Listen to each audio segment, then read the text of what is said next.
টানা বৃষ্টি ও ভারতের উজানের পানিতে স্মরণকালের সবচেয়ে ভয়াবহ বন্যার কবলে দেশের 11 জেলা। এর মধ্যে সবচেয়ে শোচনীয় অবস্থা ফেনী। বিদ্যুৎ সংযোগ না থাকায় সেখানে প্রায় সব মোবাইল টাওয়ার অচল হয়ে পড়েছে।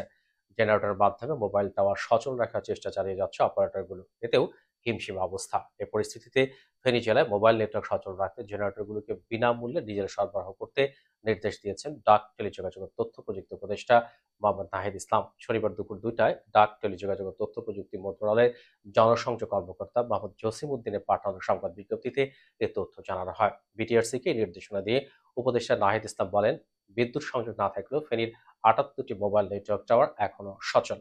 টাওয়ারগুলো সচল রাখতে প্রচুর ডিজেলের প্রয়োজন হচ্ছে।